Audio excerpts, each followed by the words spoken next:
Well, Josh, or Joshua, we are. You're no stranger to television. You've done it for a couple of decades now, but this is your first. Yeah, but this is your first time with a commitment Hold on, I'm to. gonna go in the other room and cry for a second. Yeah. But this is your first time. Yeah, this is your first time committing to like a premium cable drama in an era where like premium cable dramas is maybe where you're seeing the best TV we've seen in a maybe of all time. People call it TV's golden age. What made you want to get into bed with Showtime's The Affair? Well, the first thing was just the script by itself, right? Which is always the first step. So the pilot script was really fantastic. It was a very interesting telling of a pretty simple story. We've all heard the story of an affair before. We've all seen relationship dramas before. And using the device of two distinct viewpoints to tell a he said, she said story, I thought was just a really interesting way in, and something that's also, even though it's kind of a high concept device, is instantly relatable, because anybody who's been in a relationship realizes that two people can share the same experience and have very different versions of that event, and it happens all the time in ways large and small. I think that is the battle of the sexes. So I thought that was really interesting. Then the conversation with Sarah Treem was the next step for me, who's the executive producer. And so listening to her and getting her take on, not just where the pilot was going to be, but where that story was going to live and grow over, in her mind, the 3 years of the show was important. And then also there's some like boring personal reasons. Like you said, I have done almost well, not quite 2 decades, but I've done 12 years of network television, which is plenty. And the 22 episode schedule is brutal, frankly, and it doesn't lead to being satisfied a lot of the time with the performances that you're giving, because it's just such a huge volume of work, and the focus at the end of the day is not on making sure that all the pieces are right, it's on making sure that the show gets made. And it's just a different way of thinking about things, and I was frankly burnt out on that.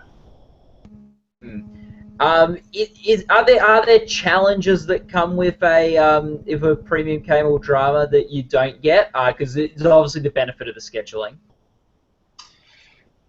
I mean, not really. So I mean, this is only my first season in, but so far my experience has been that it's exactly the environment that you would want to work in television. We only did 10 episodes the first year, but generally you're doing between 8 and 12 episodes a year, which is enough time to really sink your teeth into the character, but not so much time that you want to shoot yourself in the face by the end of the season. That's important. It's an important dividing line not to cross. And like I said, in every version of film, so film and television, and every version of performing for a camera, there are always time pressures and a variety of different things going on. But the Showtime experience of doing a 10-episode show is that mostly the focus is on making sure that the work that you're doing is as good as possible, because quality is, at the end of the day, what's going to get people to come back. And you're not trying to just make air dates and get episodes on the air and sort of brushing some mediocre stuff under the rug. And as you said, like, we've heard the story of an affair before, and we've seen a lot of it on TV the past sort of 10 years, from The Sopranos to Mad Men to a whole bunch of things. But really, this show... What, sorry? Well, I was going to say, honestly, it even goes deeper than that. I mean, it's kind of one of the oldest stories that's been told, right? The story of infidelity. That's why I thought it was so smart, sorry to cut you off, but to take a really basic story that everybody's seen 1,000 times in 1,000 different iterations and use what is kind of like a science fiction-y high concept design inside of something so simple. I thought that was a really smart idea for a guy and Sarah. But that wasn't your question. Go ahead. Well, it ties into where I was getting with that, because it is sort of something we've heard before, something like we see before in like a Mad Men, where you might have like a Don Draper is dealing with infidelity, but your show, by making the affair the centerpiece of the show and the relationships of the affair, sort of what the show's about, means you can sink your teeth into it in a different way. And how do you reckon this show is able, because of that, to approach infidelity in a fresh way that we haven't seen before in TV? Well, I mean, there's a twofold answer to that. One, which is a bit cute, is that I think you can take the title in two different ways. The affair, obviously, it would tend to seem like it is about the affair between these two people, but there is also this sub-mystery going on. So there's kind of a double entendre with the meaning of the show, with the title of the show. And then the more serious answer is that the way that I think the show is able to tackle infidelity, but also human relations in a way that is fresh, is to essentially challenge the audience with the idea that no matter who your favorite character is, no matter who your hero is in the show, everybody lives inside of their own narrative. So there's no objective truth. You can't get comfortable with any of the stories that you're being told, because every time you're being told the story, you're being told somebody's perspective. And I think, that is a very, it's a heartbreakingly honest thing, that you can't actually, no matter how much you want to sometimes or don't want to other times, truly understand your spouse's, your partner's perspective. We are all individuals, and we can't. You can never actually walk a mile in their shoes, no matter how badly you want to try. Yeah, and that's reflective reality. We all view the world through the lens of our own eyes, no matter how empathetic we are. And there's people who are better at getting in other people's shoes. Yeah. Exactly, and we're the compilation of our own experiences, right? No matter, you and I can sit here and we can talk for an hour about philosophy and life and blah blah blah, and think that we have an understanding of each other, and then we'll go and watch the same movie, literally have the same experience, sitting right next to each other in the theater, and we'll both walk out of it with almost entirely different experiences of what that was, because it'll trigger off one of the billion little experiences you've had in your life. And that's just life, right? That's part of being human. And I thought it was, without getting too navel-gazy, I thought our show was an interesting way of examining that idea, that we are all basically individuals, so sort of bumping up against each other in life. Yeah, and I guess let's talk about your character a bit, Cole. What do you think is at Cole's core? What lens does he view the world through? Well, I think what's at Cole's core before the show, or I guess a year before the show started, is a sort of uniquely, proudly American individualist, a self-conceived individualist. Even though he is very steeped in his own family and very proud of, has a real sense of place and belonging to this place, and is passionately, angrily defending his little piece of the world, I think he would be sort of that classic American character, which is, the rugged individualist. I do this for myself. I'm self-supportive, which is a bit of a delusion, but I think that's where he would be coming from. However, where we meet him, I think is already broken away from that.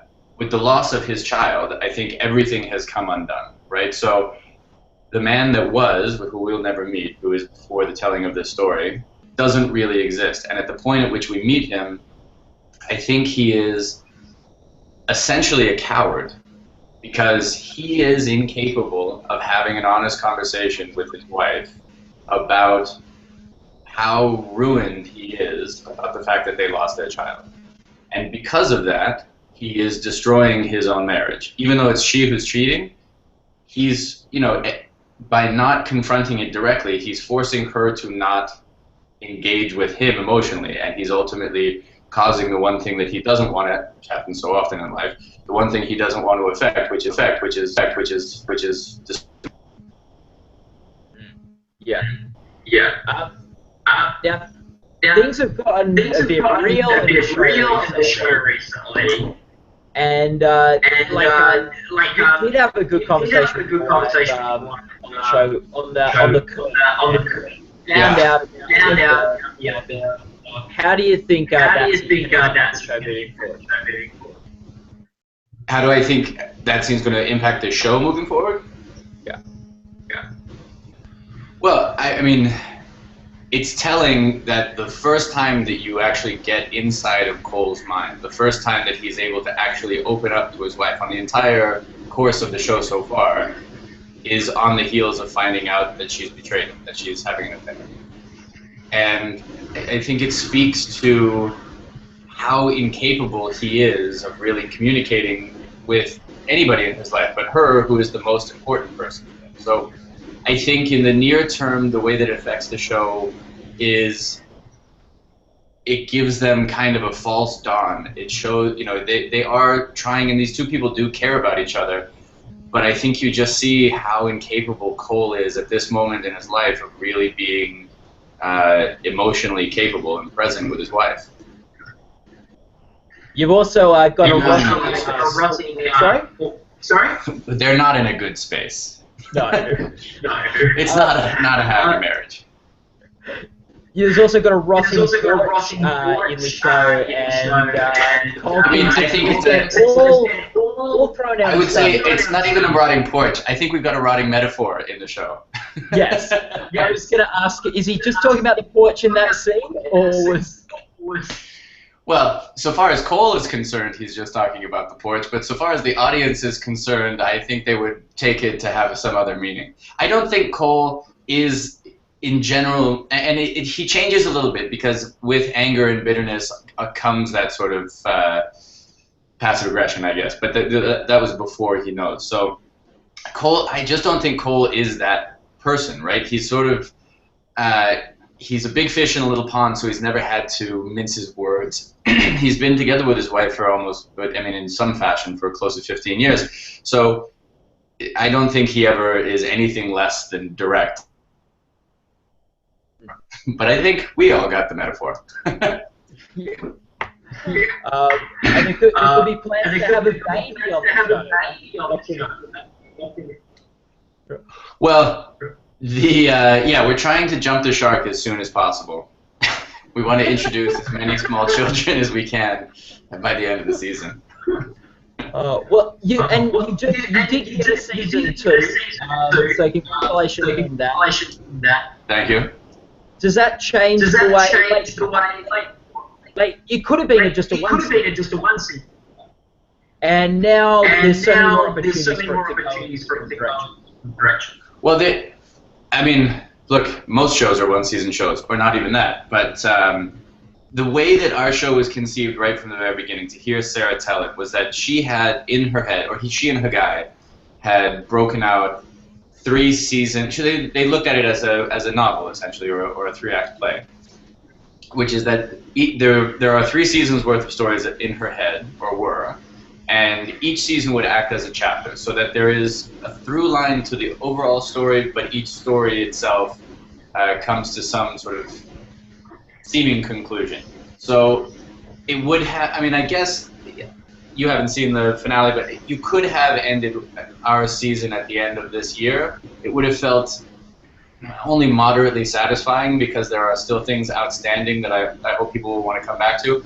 But at the end of the day, as much as there is plot, of course, in our show, it's really, to me, this is clearly an actor talking, but the plot is really of secondary importance, right? The show is an examination of people and how they interact, and the fucked up things they do to each other, and how even sometimes when we're intending to be good to each other, we're bad to each other, and the 1,000 little ways that family cuts you and life disappoints.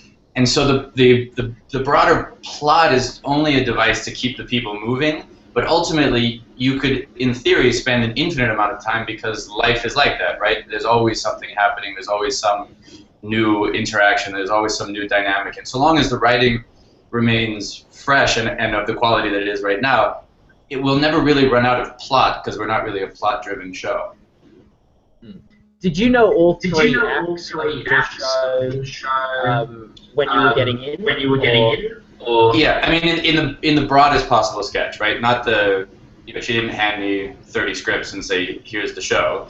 But yeah, she gave me a very clear idea of, here's what the broad story is, and here's sort of where each character fits into the story, and here's our beginning, middle, and end. Because we're telling a story, first off, it's just, it speaks well to Sarah Treem, her character and her love of actors, that it's just a respectful thing to do, to bring everybody onto the same side and say, okay, here's what we're trying to do, let's all try to do it together.